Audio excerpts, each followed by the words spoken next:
même s'ils peuvent trouver un bon avocat. Pour l'instant, c'est le premier ministre qui va prendre la parole. Il n'est pas avocat, mais comptable. Mais, Madame, messieurs, merci beaucoup d'avoir été là. On écoute François Legault. Merci. Au revoir. Salut. Bonjour tout le monde. Bien, écoutez, je suis très content d'être au Stade olympique, qui va être un de nos grands centres de vaccination, comme vous pouvez le voir.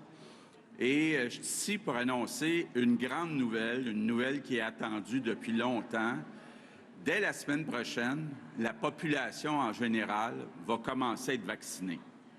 Vous ne pouvez pas savoir après un an ce que ça me fait d'être ici, puis enfin de se dire qu'après certains groupes, là, entre autres les CHSLD puis le personnel, que là, on va passer à la population en général. Je vous explique un peu comment ça va fonctionner. On va commencer par vacciner les personnes de 85 ans et plus. Puis pour que ça soit simple, là, plutôt que de fonctionner avec l'exacte date de naissance, on va fonctionner avec la date de naissance. Ça veut dire que si vous êtes né en 1936 ou avant, bien, vous êtes dans la première cohorte qui va être vaccinée. Comment on fait ça? C'est sûr que pour nous autres, là, parce que vous pouvez vous imaginer qu'il va y avoir beaucoup de gens qui vont vouloir s'inscrire, la façon la plus simple, c'est de passer par Internet. Je comprends qu'il y a peut-être des personnes qui n'ont pas Internet ou qui n'utilisent pas Internet. Dans ce cas-là, ils peuvent se faire aider par leur enfant, par quelqu'un qui est proche d'eux autres. Puis le site, c'est québec.ca/vaccin COVID, vaccin sans S, COVID. Et ceux qui ne peuvent vraiment pas par Internet, bien, vous pouvez appeler le 1-877-644-4545. Donc, 1-877-644-4545 à partir de jeudi. Donc, vous pouvez vous inscrire à partir de jeudi. Ayez en main votre carte d'assurance maladie. On va vous la demander. Ayez en main aussi votre carte d'assurance maladie quand vous allez venir vous faire vacciner. Puis quand vous allez venir vous faire vacciner, on va vous confirmer la date d'une deuxième dose. Parce que, ceux qui ne savent pas encore, donc, lorsque vous allez recevoir votre première dose, on va vous dire la date de la deuxième dose. C'est important de dire, là, pour ne pas engorger le site et les lignes téléphoniques, les personnes qui sont nées après 1936, appelez pas, allez pas sur Internet, c'est pas tout de suite. Donc, ça va être rapide dans les prochaines semaines, mais là, on commence par les personnes de 85 ans et plus, les personnes qui sont nées en 1936 ou avant. Puis on va commencer par la grande région de Montréal, étant donné que le virus est plus présent dans la grande région de Montréal, mais, c'est important, puis je le précise, toutes les personnes qui sont nées en 1936 ou avant, partout au Québec, vous pouvez prendre votre rendez-vous dès maintenant. L'équipe, là, à la santé, s'est assurée. Il y a des places de prévues dans toutes les régions du Québec. Donc, on va commencer dans les prochains jours par Montréal. Après, on va aller dans les autres régions. Mais dès jeudi, tout le monde au Québec qui est né en 1936 ou avant, vous pouvez réserver le moment où vous allez recevoir votre vaccin. Après, par la suite, ça va débouler 80, 70, 60, la population en général. Puis, on est en train de prévoir là, que ça aille rapidement. Puis, d'ailleurs, je vais en profiter, Christian. Là, tu me mélanges. D'habitude, tu es à droite. Là, je ne sais pas, ils font exprès. Donc, Christian va a appelé avec Pierre Fitzgibbon, le ministre de l'Économie, plusieurs entreprises, puis je veux les remercier.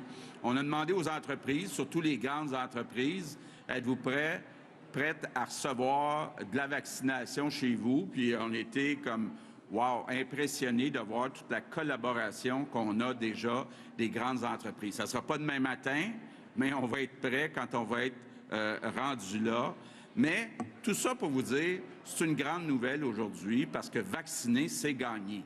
Donc, vacciner les Québécois, c'est gagner contre la pandémie.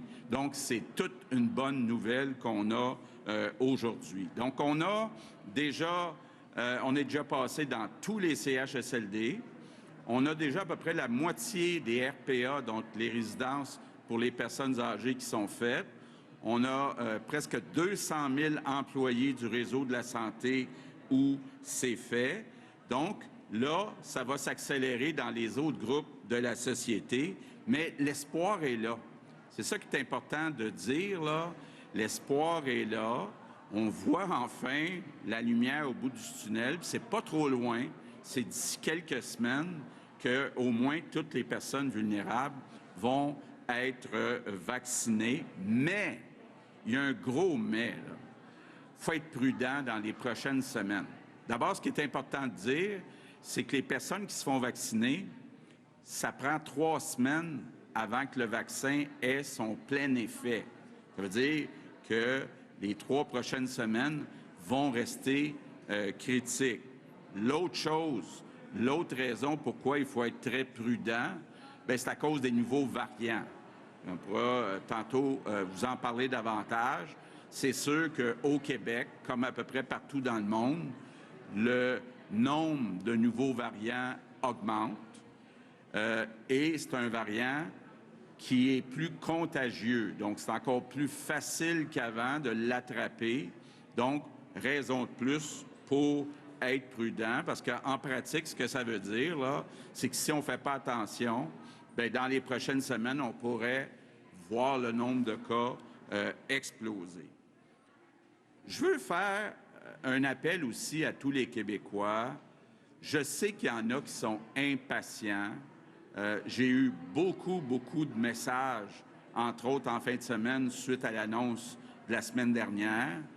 Je vous rappelle un peu ce qu'on a dit la semaine dernière. Étant donné que c'est la semaine de relâche la semaine prochaine, on a voulu comme donner, faire un petit spécial pour les familles. Donc, les cinémas vont être ouverts. Là, je pense que tout le monde va les ouvrir, sauf M. Gouzeau. On va avoir les patinoires qui vont être ouvertes. On va avoir les arénas qui vont être ouverts. Il y a des gens qui me disent « Ouais, mais c'est pas cohérent. Pourquoi vous ouvrez pas, mettons, les théâtres pour les enfants? » On aurait pu le faire. OK? Puis c'est pas plus risqué, les théâtres pour les enfants. Mais quand on a parlé aux propriétaires de théâtres puis salles de spectacle, ils nous ont dit « Nous, on aimerait mieux avoir quelques semaines de plus parce que, on aime mieux recevoir l'aide financière encore pour quelques semaines. Ça nous prend un certain temps pour se préparer. Puis bien honnêtement, dans beaucoup d'endroits, les spectacles ont lieu le soir. Donc, avec le couvre-feu à 8 heures, c'est pas idéal, puis c'est pas évident d'être rentable. Donc, c'est pour ça qu'on a choisi les théâtres, les patinoires, les piscines, mais on n'a pas mis les salles de spectacle, mais ça ne veut pas dire que c'est plus dangereux. Même chose avec les lieux de culte, même chose avec certains sports. Il y a des gens qui me disent « Pourquoi vous n'avez pas ajouté les gymnases ou le tennis? » Il y a des endroits où ça aurait pu être fait. Oui, mais où trace-t-on la ligne? Puis dans les gymnases, il peut y avoir plusieurs personnes qui jouent au soccer. Puis là, bon. Puis on voulait aussi y aller graduellement. Donc, juste les gens comprennent, là, c'est pas parce qu'on a choisi les places les moins risquées. On a choisi les places où on pensait être capable de rejoindre une partie des familles pour la semaine de relâche.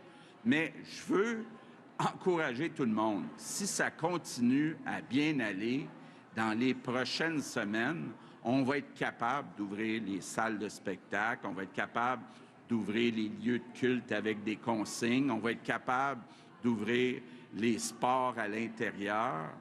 Mais on veut voir ce qui se passe avec la semaine de relâche, on veut voir ce qui se passe avec le variant ou les variants. Parlant de la semaine de relâche, c'est une de nos grandes inquiétudes. On a une situation où c'est un gros test la semaine prochaine. Il ne faut pas qu'il arrive ce qui est arrivé dans le temps des fêtes. Je comprends qu'il va y avoir beaucoup de gens qui vont être en congé, d'abord des enfants, mais je sais qu'il y a des parents aussi qui habituellement prennent congé pendant la relâche scolaire. Bien, ce n'est pas le temps de faire des regroupements, là, des rassemblements privés dans des maisons, des chalets, des grandes chambres d'hôtel. C'est pas le temps. Il faut respecter sa bulle familiale. Il ne faut absolument pas, là, la semaine prochaine, qu'on se retrouve avec une explosion de la contagion. Donc, j'avoue qu'on est inquiet. On est inquiet, puis on veut s'assurer, là, puis je demande à la population de rester très prudente. On ne veut pas personne une troisième vague. Si les gens se voyaient comme ils se sont vus dans le temps des fêtes, bien, c'est ça qui nous arriverait, là. Donc, soyons prudents. Puis je répète aussi ce que j'ai dit à quelques reprises. C'est vraiment pas une bonne idée que les enfants soient gardés par des grands-parents.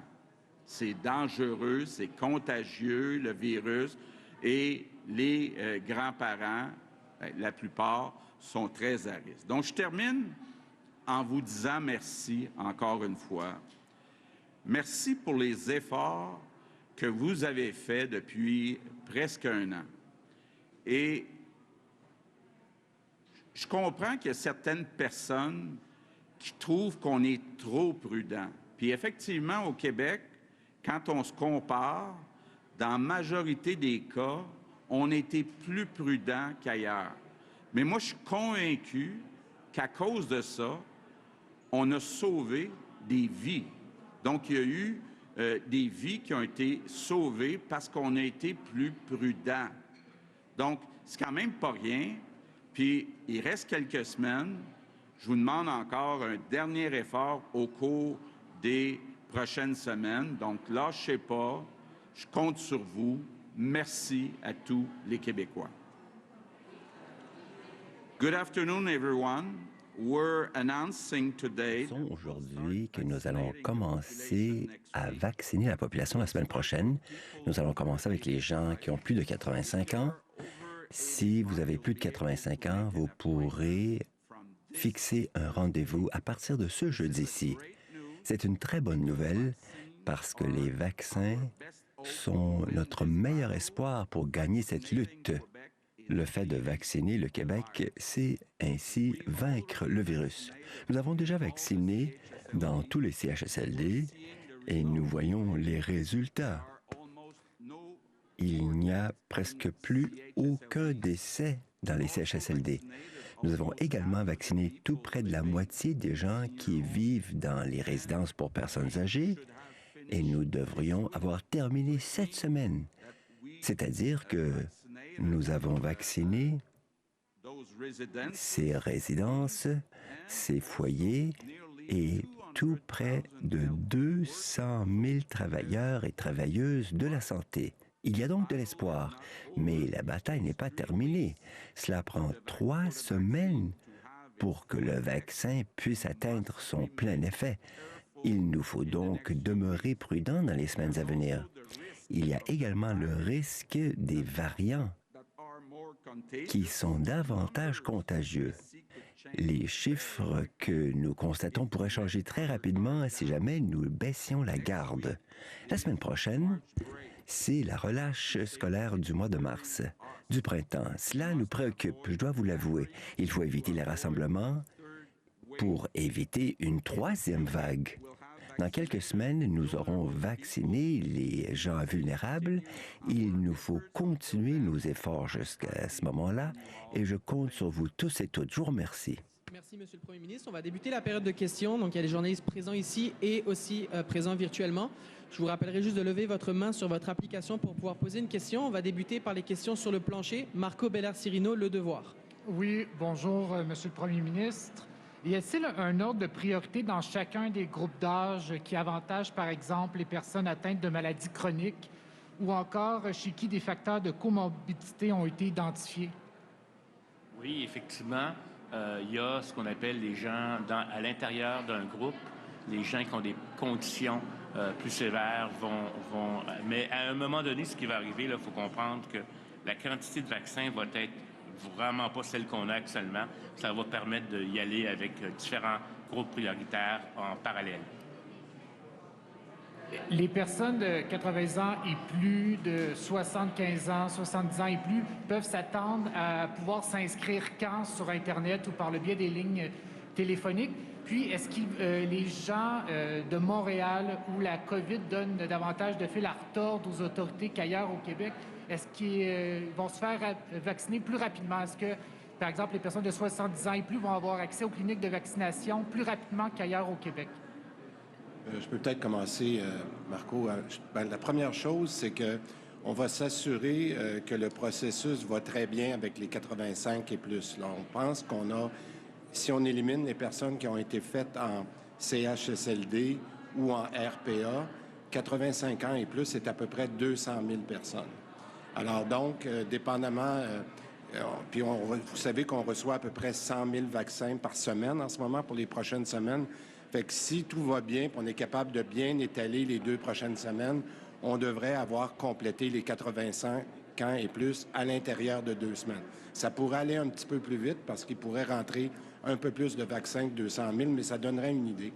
Puis lorsqu'on aura ça, je pense comme on a des points de presse à toutes les semaines, mais ce que je vous dirais pour garder ça simple, à toutes les semaines, on va dire où est-ce qu'on est rendu dans la catégorie de personnes actuelles, puis on va donner une visibilité de 1 ou 2 semaines à l'avance comment les gens peuvent être vaccinés. Alors, je pense qu'on va avoir un bel exemple avec les 85 ans et plus.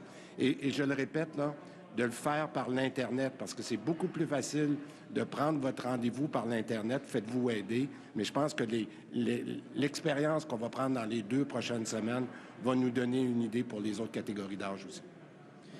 Pierre Saint-Arnaud de la Presse canadienne. Oui, bonjour. Probablement pour M.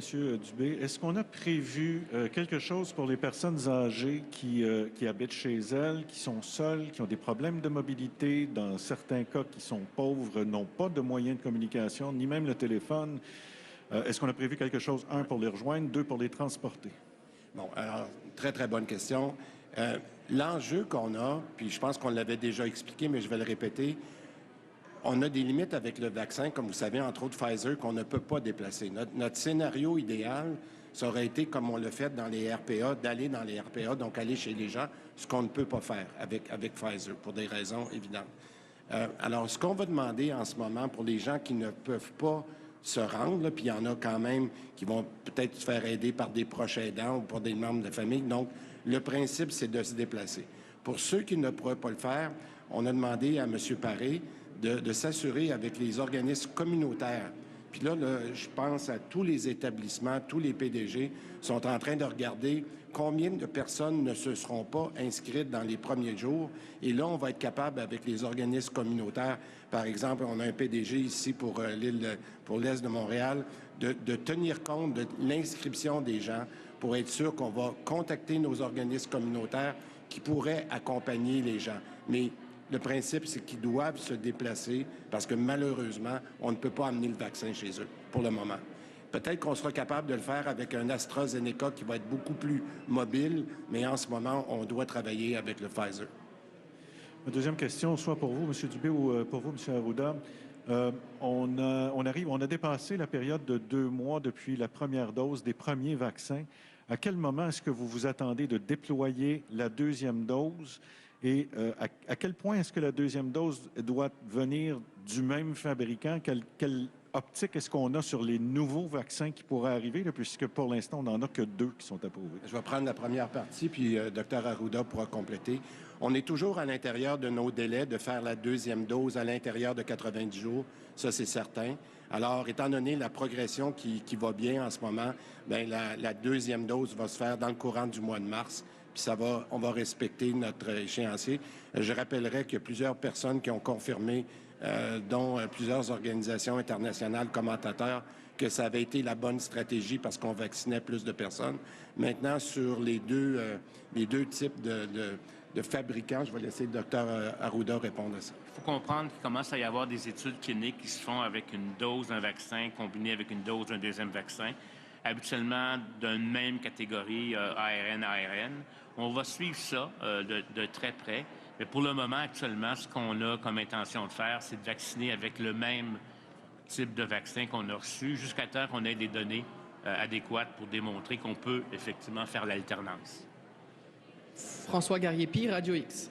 Bonjour à vous trois. Je ne sais pas si vous avez eu le même feeling en arrivant dans le stade olympique aujourd'hui que moi, mais j'ai eu une pensée pour l'âge des ténèbres. Je sais que M. Legault aime beaucoup le cinéma.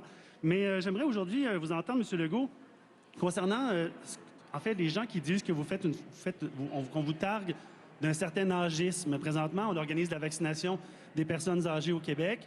Il y a une grosse manifestation qui s'organise dans les prochains jours à Québec pour mobiliser les jeunes autour du sport. Vous vous faites grêler pas mal sur les réseaux sociaux, donc je vous offre l'occasion de peut-être vous exprimer sur le fait que vous ne faites pas de l'âgisme. Concrètement, répondez à peut-être cette interrogation-là. Bien, d'abord, il y a des faits.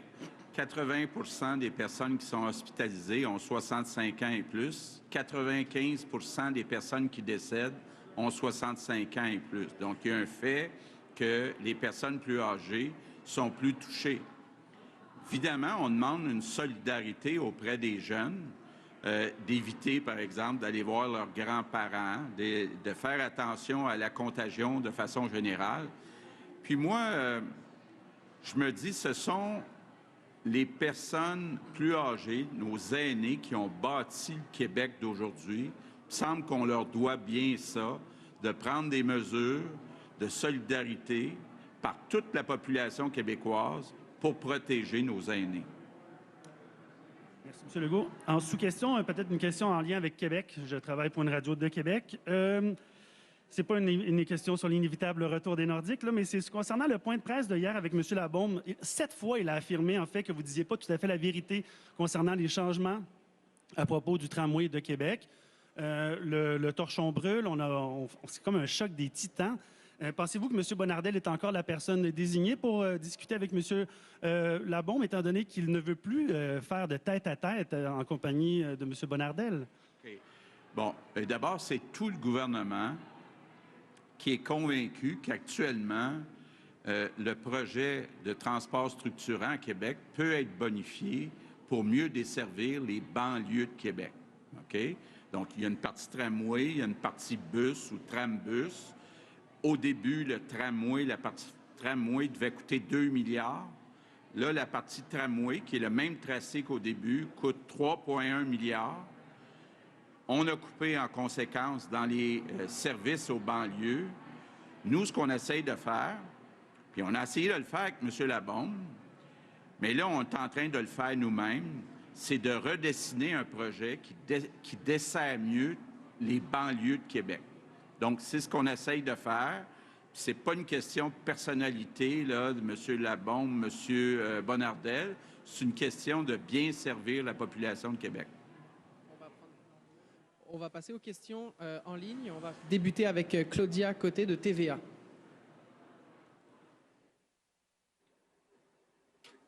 Oui, bonjour. Est-ce que vous m'entendez bien?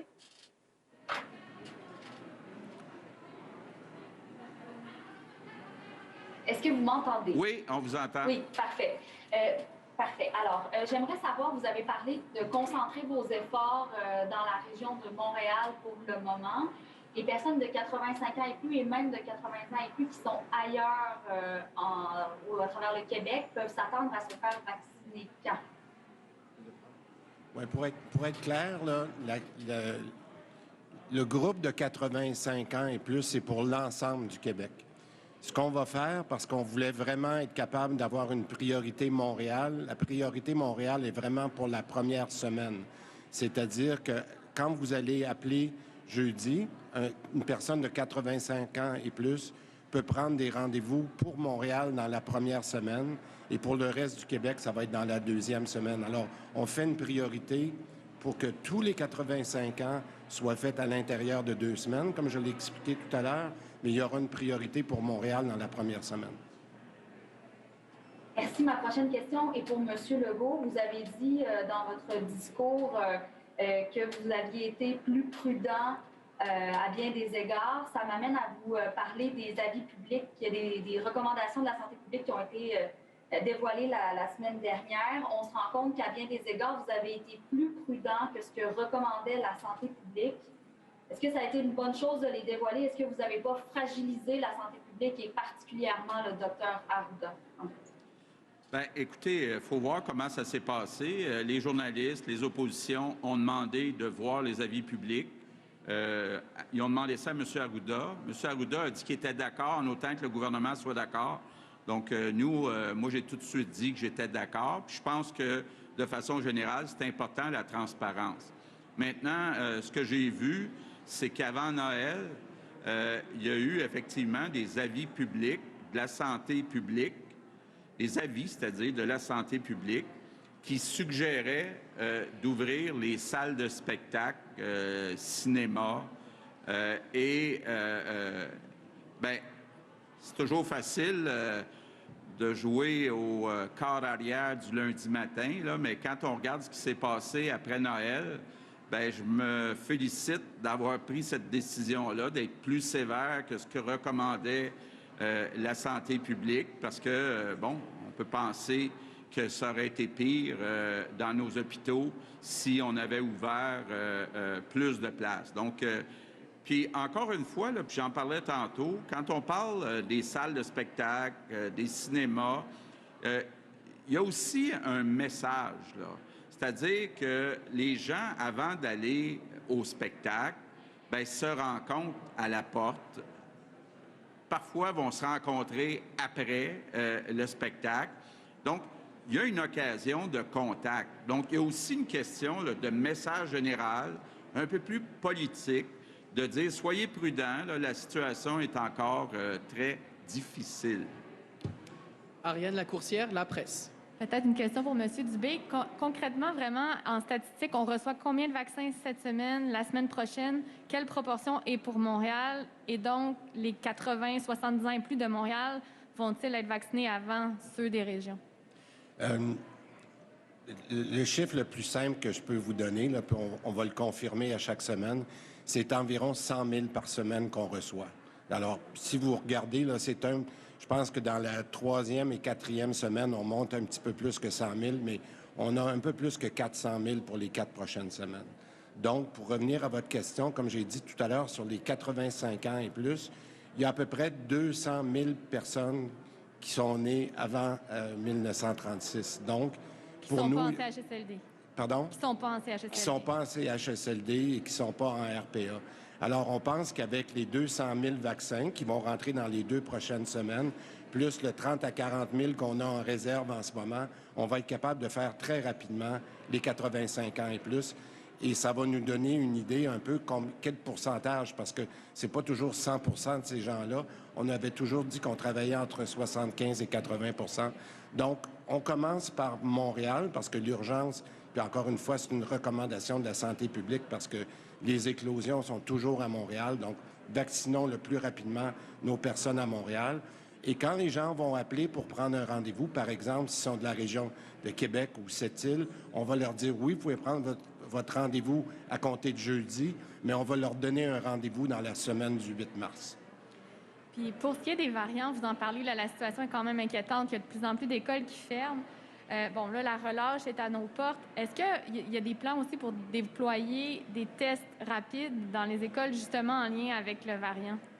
Bon, écoutez, il y a 2 choses que je voudrais dire sur les variants. Puis si le Dr Arruda décide de compléter, là, on a décidé, comme on le fait pour le reste, d'être très transparent quant au nombre de variants. OK? Alors, où on est aujourd'hui, c'est qu'on a quand même un petit nombre de variants qui ont été confirmés par séquençage. On en a 26. D'accord? Aujourd'hui, c'est rajouté à la liste de potentiels, c'est-à-dire les tests positifs qui ont été passés une 2e fois au criblage. Aujourd'hui, en date d'aujourd'hui, on en a 486. Mais ces 486 cas, c'est 69 de plus qu'hier. Donc, c'est quand même une progression, mais je le répète, c'est pas une progression exponentielle. On reste en ce moment, là, puis c'est les bonnes données qu'on a, à peu près à 10 de nos tests positifs qui sont vus comme des variants potentiels. Puis ça, c'est un chiffre qui se compare pas mal avec l'Ontario en ce moment. Alors, avant d'aller dans les tests rapides, là, je voudrais juste compléter ça. Donc, on a à peu près une ligne qui est aux alentours de 10 depuis quelques jours. Ce qui va être très important à suivre, et c'est pour ça qu'on est très transparent avec le public, c'est de voir est-ce qu'on reste à 10 ou ça monte à 12, à 14 ou à 15 dans les prochains jours. Puis on va avoir beaucoup plus d'informations pour vous d'ici une semaine parce que c'est là qu'on a vu dans d'autres pays s'ils étaient capables de contrôler les nouveaux variants par les mesures sanitaires ou s'il y avait une croissance exponentielle plus rapide. Donc, les prochains jours, je dirais, la prochaine semaine est très importante. Maintenant, pour revenir à votre question sur les tests rapides, je le répète, c'est un moyen complémentaire. Il y a des endroits où on peut utiliser les tests rapides, mais encore une fois, je le répète, il y a des variants qu'on ne peut pas détecter ou confirmer par test rapide. On peut savoir dans un test rapide, particulièrement les ID-NOW, on peut savoir que c'est un test positif, mais lorsqu'on prend le PCR en question, puis on veut aller le faire tester une deuxième fois, c'est pas aussi fiable que si on avait un PCR nosocomial de la même façon. Alors, on va trouver la bonne façon, surtout dans les éclosions d'écoles. Notre préférence en ce moment, quand il y a des éclosions, c'est d'aller vers le corridor de service dans nos centres de dépistage qui peuvent donner les résultats à l'intérieur de 24 heures, parce que ça, on s'est beaucoup amélioré. Mais je le répète, les endroits où ça peut se faire de façon complémentaire, notamment dans les entreprises, on va le faire. On va passer à Louis Lacroix de Cogeco Nouvelles.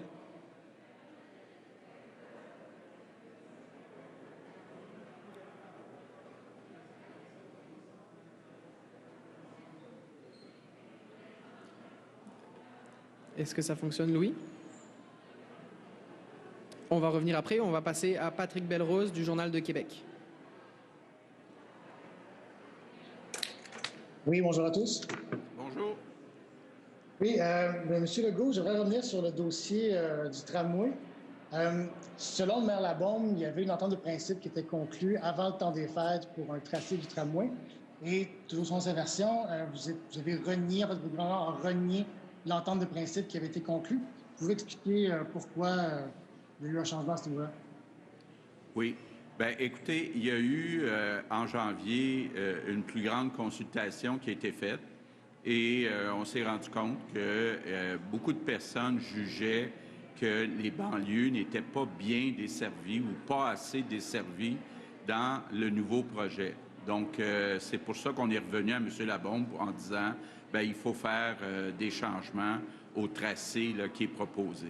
Mais je veux être très clair, là, on a toujours dit, puis je le répète, il y aura un tramway à Québec, il y aura un réseau de transport structurant.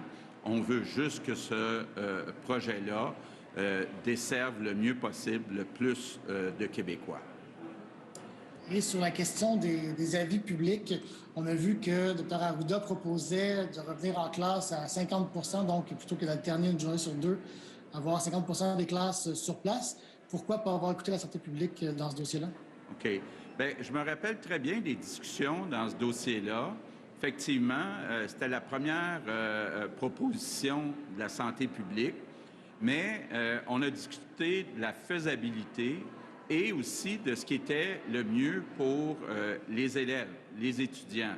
Et ce que j'ai compris, surtout des gens du ministère de l'Éducation, c'est que c'était pas idéal pour les enfants d'en avoir la moitié en classe puis la moitié à la maison par cours à distance, que c'était mieux de les garder tous ensemble, de prendre des mesures, puis d'alterner une journée à l'école, pas une journée à l'école. Ce que je me rappelle très bien, c'est que Dr Arruda, la santé publique, était d'accord avec cette contre-proposition. Peut-être que je peux le laisser compléter. Oui, c'est exactement le fait. Vous comprendrez qu'on n'est pas des experts en pédagogie.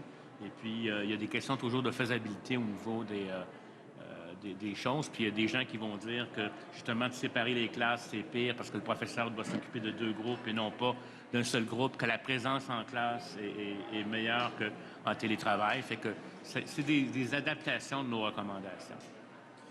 On va passer à Hugo Lavallée, Radio-Canada. Oui, bonjour à tous. J'aimerais revenir sur la présentation technique de l'INSPQ de la semaine dernière concernant la deuxième dose. On disait que finalement, l'efficacité du vaccin n'était pas affectée par le délai. On évoquait même une prolongation du délai qui pourrait aller au-delà de 90 jours, tout en disant que c'était au gouvernement de décider. Donc, est-ce que je comprends bien de vos propos qu'il n'est pas question d'aller au-delà de 90 jours? Et est-ce que c'est possible, donc, d'effectuer les deux opérations de front? Donc, d'une part, donner à tous ceux qui ont déjà eu une première dose, une deuxième dose en CHSLD, dans les établissements de santé, puis en même temps entreprendre l'opération massive comme celle au stade olympique? Tout à fait. Il faut comprendre qu'on a toujours dit qu'il y aurait une deuxième dose. La décision, c'est de la donner à l'intérieur de 90 jours. On ne revient pas là-dessus. Et on va avoir assez de vaccins pour être capable de le faire, puis en couvrant la population. Et les gens, quand ils vont quand ils vont avoir leur première dose, vont déjà avoir un rendez-vous pour leur deuxième dose. Donc, c'est la décision qui a été prise et qu'on va faire. Question maintenant sur le thème de l'imputabilité, un thème qui vous est cher, M. Legault, M. Dubé aussi. Vous avez dit précédemment, M. Dubé, que vous aviez un super bolide de course prêt à rouler, que vous n'aviez pas d'essence. Bon, là, on comprend qu'Ottawa va faire le plein ces prochaines semaines. Juste pour être sûr qu'on s'entende bien, est-ce qu'on comprend qu'à partir de maintenant, si la route est chaotique, s'il y a des ratés, ça peut pas être la faute d'Ottawa. On comprend que c'est entre vos mains à partir de maintenant. Est-ce que je me trompe? Bien, écoutez, nous, je le répète, là, la voiture est prête, là, même si j'avais peut-être un petit différend avec la caricature qui a été présentée sur l'état que notre voiture était prête. Moi, je pense qu'elle fonctionne très, très bien, notre voiture, mais ça prend de l'essence. Je le répète, je vous ai dit tout à l'heure que nos prévisions sont basées sur les engagements du fédéral qui sont de l'ordre d'à peu près 100 000 vaccins de Pfizer au cours des 4 prochaines semaines. Nous, on est prêts. La minute qu'on reçoit les vaccins, on vaccine. Et on l'a démontré depuis le 14 décembre. On est toujours à l'intérieur de 4 à 5 jours où on reçoit les vaccins et on les donne à nos patients, à nos Québécois. Alors, je le répète, on s'est fait promettre 1,3 million de doses d'ici le 31 mars. Et si on reçoit ces doses-là d'ici le 20 mars, elles vont être vaccinées, c'est certain. On va passer à Olivier Bossé, Le Soleil. Bonjour, messieurs. Monsieur Legault, je veux juste vous relancer un petit peu sur le tramway. Vous avez parlé d'une consultation en janvier. Est-ce qu'on parle de sondage ou de quoi s'agit-il exactement? Non, on parle d'une discussion, entre autres, au Conseil des ministres. Donc, on parle d'une consultation générale à l'interne. OK. Mon autre question est plus pour M. Dubé, peut-être. Vous allez donner le deuxième rendez-vous en donnant la première dose. Est-ce que ça, c'est pas risqué? Comme vous venez de le dire, si on reçoit les 1,3 million de doses, et si les rendez-vous sont déjà donnés, vous avez d'affaires à les avoir, on se comprend? Non, ce qu'on veut, c'est donner aux gens la prévisibilité. Est-ce que Puis encore une fois, là, je le dis, on va faire le même principe. On va s'engager à le faire à l'intérieur de 90 jours. Et si, dans certains cas, on était capable de l'accélérer, on le fera. Mais ce qui est important pour nous, c'est toujours le même principe. C'est de vacciner le plus de personnes pour diminuer la contagion, diminuer le risque sur les personnes. Et lorsqu'on est capable, à l'intérieur du 90 jours, de le faire, mais on va le faire. Mais on va être capable de donner le deuxième rendez-vous lorsque les gens vont venir se faire vacciner. On va passer à François Carabin, Journal Métro. Bonjour, messieurs. Pas pour regarder trop loin, là, mais vous connaissez les objectifs du gouvernement fédéral quant à la vaccination de l'ensemble de la population générale qui souhaite être vaccinée. C'était septembre. Est-ce qu'on peut comprendre qu'au Québec aussi, tous les Québécois qui souhaitent être vaccinés pourraient l'être en septembre prochain? La réponse, c'est oui, en autant qu'on reçoive les vaccins. Je suis tannant avec ça, là, mais il faut avoir les vaccins. Mais écoutez, je me remets là à la fin mars, où si on a bien reçu, particulièrement, ce qui nous inquiète un petit peu, c'est la question de Moderna, qui doit rentrer dans la dernière semaine de mars. Là, je ne veux pas jouer sur les mots, mais en faisant l'hypothèse qu'on a eu l'essentiel du 1,3 million, bien, entre le mois du 1er avril et le début de septembre, il va falloir avoir vacciné à peu près 12 millions de doses parce que les 6 millions de Québécois, c'est-à-dire la proportion d'à peu près 75 de ce qu'on vise des 8,5 millions Québécois qu'on a, il faut les vacciner 2 fois. Alors, plus la période va être longue, c'est-à-dire que si ça commence à bien rentrer à partir du 1er avril et ça s'échelonne jusqu'au mois de septembre, bien, on a une vingtaine de semaines pour faire 12 millions de doses. C'est ça qui est notre réalité. Puis ce qu'on souhaite, c'est en recevoir le plus possible, le plus rapidement possible, pour qu'on soit capable de vacciner tous les Québécois qui le souhaitent avant le mois de septembre. Si le fédéral livre la marchandise, nous, on va livrer la vaccination. Merci. Et bon, vous avez parlé de 400 000 doses, quelque chose comme ça, dans le prochain mois qui doivent arriver du fédéral. Comment allez-vous vous assurer que vous avez le personnel nécessaire pour administrer ces doses-là? Bon, écoutez, ça, c'est peut-être la question facile de la journée parce que quand on reçoit 100 000 doses par semaine, je vous rappelle qu'on a fait dans le mois de novembre pour l'influenza, on faisait dans la 3e et 4e semaine de novembre 250 000 vaccinations par semaine. Alors pour nous, 100 000 doses ou vaccinations par semaine, c'est facile. Il faut se rappeler que l'automne dernier, on a eu l'excellente collaboration des pharmaciens qui ont fait à peu près la moitié de la vaccination en complément avec notre réseau public. Donc, pour nous, en ce moment, là, pour le prochain mois, je le dirais un peu avec humour, mais c'est presque une pratique, là, parce qu'à 100 000 doses par semaine, on est capable de faire ça très, très facilement. Ce qui va être l'enjeu, et c'est pour ça que j'en profite de votre question, on a à peu près un petit peu plus que 3 200 vaccinateurs en ce moment. Il va nous en manquer au plus fort de la vague à peu près 1000 vaccinateurs qu'on est prêt à former, particulièrement quand les entreprises vont venir nous aider, comme on parlait tout à l'heure avec le premier ministre. Donc, il nous restera à peu près 1000 vaccinateurs à former au cours des prochaines semaines. Mais comme je vous dis, là, pour avoir ces vaccinateurs-là prêts, 1000 supplémentaires, c'est à peu près d'ici le mois de mai. Alors, tous les gens qui sont intéressés, parce qu'on a ouvert un nombre important de nouvelles professions qui peuvent venir nous aider, bien, de contacter Je contribue. Puis nous, on va former ces gens-là pour venir compléter l'équipe de vaccination. Avant de passer en anglais, on va retenter Louis Lacroix, Cogeco Nouvelles. Oui, bonjour. Est-ce que vous m'entendez cette fois-ci? Oui, oui. C'est une grande victoire.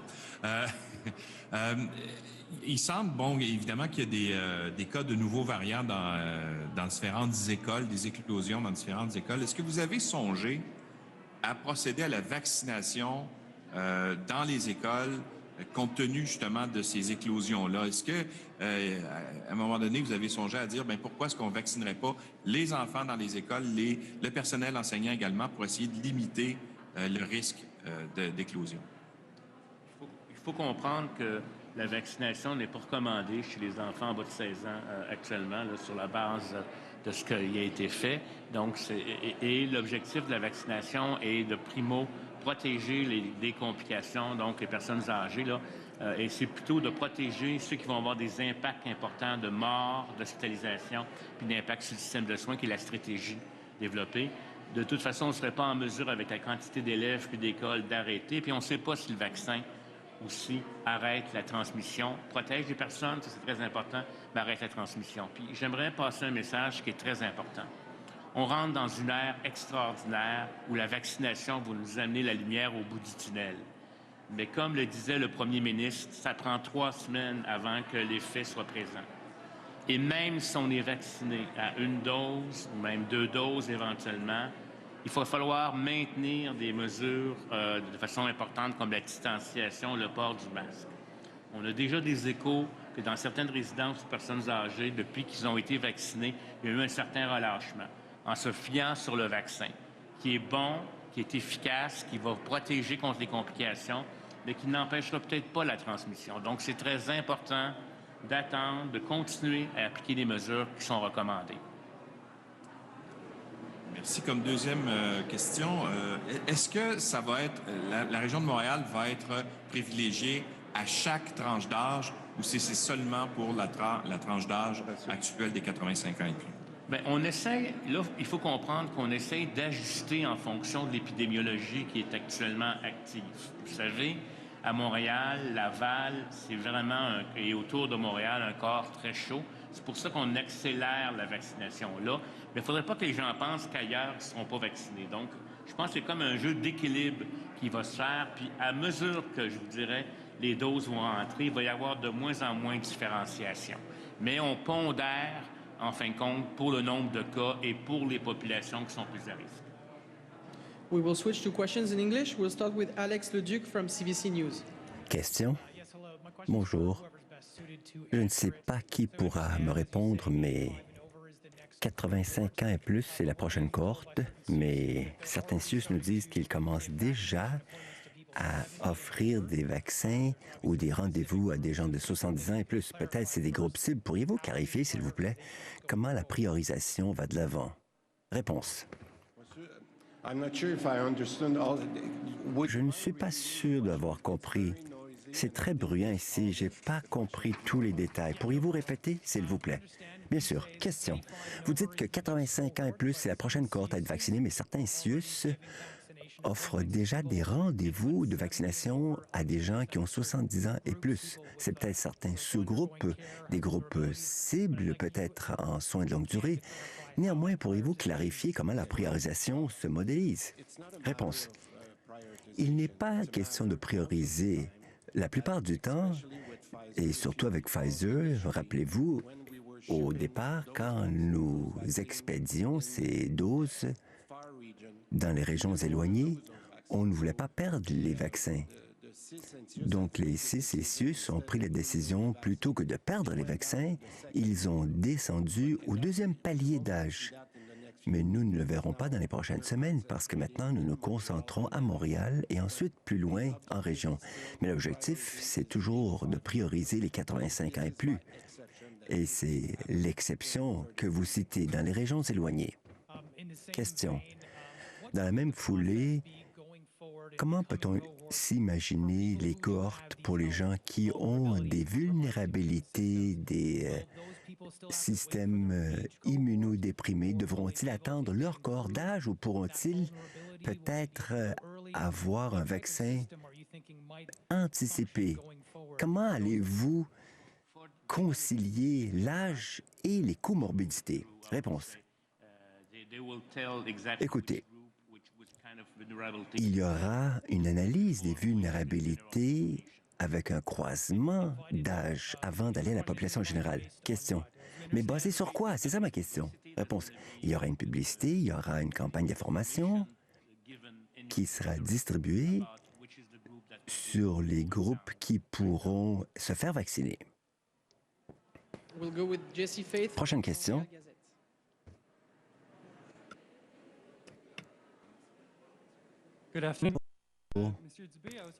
Monsieur Dubé, pourriez-vous nous parler, s'il vous plaît, des gens qui ont plus de 85 ans et qui vivent seuls et qui ont peut-être des problèmes de mobilité? Ils pourraient éprouver des difficultés à se rendre à un site de vaccination. Qu'est-ce que vous avez prévu? Réponse, c'est une bonne question. Comme je l'ai déjà dit, nous ne sommes pas en mesure de déplacer le vaccin. Avec Moderna, oui, mais c'est très peu. C'est plus facile, mais avec Pfizer, c'est impossible. C'est pourquoi nous sommes allés dans les CHSLD, nous sommes allés dans les résidences pour personnes âgées. Et maintenant, ce que nous demandons, même si les gens sont plus vieux, 85 ans et plus, nous les demandons de venir, de se déplacer. Pour ceux qui sont incapables de se déplacer, nous leur demandons s'ils peuvent être accompagnés soit par un proche aidant ou quelqu'un qui peut les aider. Car pour l'instant, on ne peut pas déplacer les vaccins. Ce que nous avons demandé à chaque PDG de chaque CCSUS, c'est de passer par les organisations communautaires pour s'assurer qu'ils peuvent aider ces gens-là à se déplacer vers le centre de vaccination le plus près de leur demeure. Mais c'est le seul choix, car on ne peut pas déplacer ces vaccins en lien avec la réfrigération extrême. Question. Monsieur Legault, vous avez parlé d'un problème avec les variants, que cela vous préoccupe, mais vous pensez à rouvrir certaines institutions après la relâche scolaire. Mais on a prévu peut-être 2000 cas nouveaux par jour avec le variant. Qu'en est-il? Comment concilier les deux réalités? Réponse. Avant tout, nous allons attendre la recommandation de la santé publique. Comme vous pouvez le constater, nous nous dirigeons dans la bonne direction avec les chiffres. Le nombre d'infections, d'hospitalisations et même les décès sont à la baisse. Donc, ce que nous devons voir dans les quelques jours qui viennent, c'est l'impact de la relâche scolaire et l'impact des variants. Et moi, ce que j'ai dit, c'est que si, et seulement si, la situation continue de s'améliorer, on peut s'attendre à la réouverture, par exemple, des théâtres dans quelques semaines. We'll go with Amanda Klein from City. Question. Good afternoon. Bonjour. Donc, une question de suivi en lien avec celle de mon collègue. Il y a des gens qui nous ont envoyé des courriels et d'autres journalistes qui disent qu'ils ne peuvent pas déplacer leur être cher qui a plus de 85 ans. Fondé sur vos réponses, c'est comme si vous disiez, eh bien, c'est bien dommage pour vous. Réponse. Écoutez, ce qu'on demande, et nous dépendons du type de vaccin auquel nous avons accès. Comme je l'ai mentionné, nous avons une plus grande souplesse avec Moderna, mais on ne les a pas à portée de main. On s'y attend dans les jours à venir, mais parfois, il faut craindre des reports. Pour AstraZeneca, ce serait le meilleur exemple d'un vaccin que nous pourrions déplacer vers le patient. Mais pour l'instant, ce n'est pas une question que c'est dommage, c'est tout le contraire, madame. Ce que je dis tout simplement, c'est que le vaccin Pfizer, on ne peut pas le déplacer. Donc, chaque PDG de CDCE, s'il y en a un qui est parmi nous aujourd'hui, disent, pouvons-nous trouver une façon de faciliter le transport pour ces personnes, car pour l'instant, on ne peut pas déplacer le vaccin. Mais nous osons espérer que d'ici quelques semaines, même si le report pour le groupe de 85 ans et plus, nous pourrons déplacer les vaccins. Question. Pour le docteur Arruda, je me demandais une chose. Était-ce une recommandation de la santé publique d'ouvrir les arénas, les piscines et les cinémas pendant la relâche scolaire? Est-ce que c'était une recommandation formulée par votre service? Réponse. Oui, nous avons discuté ce qui était possible pour des activités à risque plus faible pour les familles en santé. Parce que on a pensé au patinage, par exemple, en aréna avec une entrée contrôlée. Les cinémas aussi est possible et cela pourrait aider, entre guillemets, ceux qui voudraient du sport ou ceux qui voudraient une activité culturelle.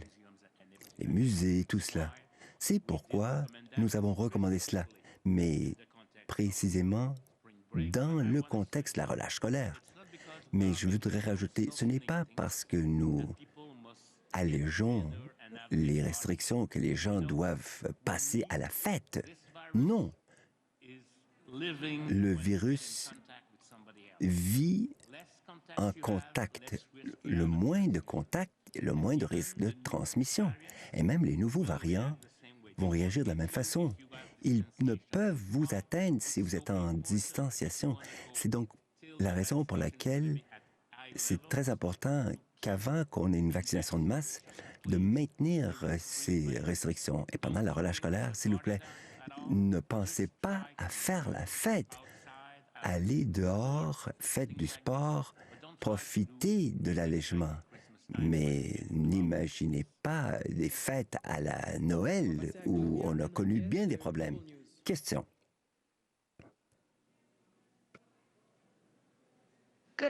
Bonjour. M'entendez-vous? Oui, tout à fait, madame. Donc, avec les renseignements que vous avez maintenant, quand projetez-vous une vaccination majoritaire, si vous voulez, où la majorité aura été vaccinée? Réponse. L'objectif, madame, et c'est en parallèle avec les vaccins que nous allons recevoir du gouvernement fédéral, ce serait d'avoir tous les citoyens et citoyennes vaccinés à la fin septembre. C'est l'objectif. Et si nous recevons les doses promises et que les 2 doses seront disponibles, nous pourrons réussir le coup avant la fin du mois de septembre. question. Ma deuxième question, si une personne de 75 ans vit avec une personne de 85 ans, peuvent-ils avoir un rendez-vous pour être vaccinés en même temps? Réponse, hélas, non. Je sais que c'est décevant, mais comme vous pouvez vous l'imaginer, il nous faut fixer une frontière. Et le rendez-vous, c'est votre date de naissance qui détermine cela. C'est ainsi que nous le faisons. On espère que la personne de 75 ans aura été vaccinée très peu de temps après celle de 85, mais il fallait quand même fixer des limites. Dernière question.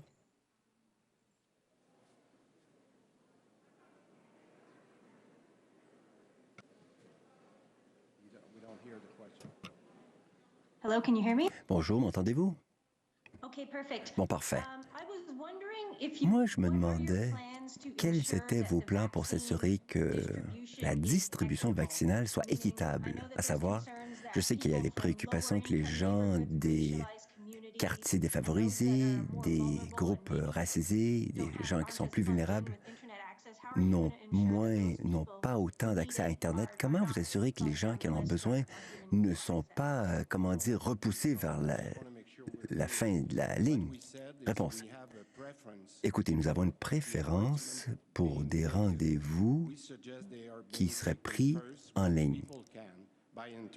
Donc, quand les gens le peuvent, en même temps, nous aurons plus de 700 personnes qui vont être au bout du fil et les gens pourront appeler par téléphone pour obtenir un rendez-vous. La raison pour laquelle nous privilégions la réservation par Internet, c'est que vous n'avez pas à attendre. Vous allez sur Internet, vous fixez votre rendez-vous et vous n'avez pas à attendre au téléphone. Nous nous attendons à ce que jeudi matin, qu'il y aura beaucoup de gens qui vont appeler ce numéro notoire. Alors, ce qu'on dit, c'est que pour ceux qui sont en mesure de le faire, allez par Internet. Mais sinon, appelez ou demandez à un être cher, un proche aidant, quiconque, d'appeler avec votre carte d'identité pour s'assurer que vous puissiez obtenir un rendez-vous. Mais c'est Internet et le téléphone, les deux. Question. Mais est-ce que vous tendez la main vers des communautés culturelles ou des gens qui vivent dans des quartiers où il y a un taux d'infection plus élevé? Est-ce qu'il y a une prise de contact particulière pour les prioriser? Réponse. Oui, on nous a dit d'être sensible à cette réalité. Depuis quelques semaines, on a demandé à notre personnel de communication de déployer les efforts en ce sens. Je pense que nous avons publié l'information en plus de 17 langues.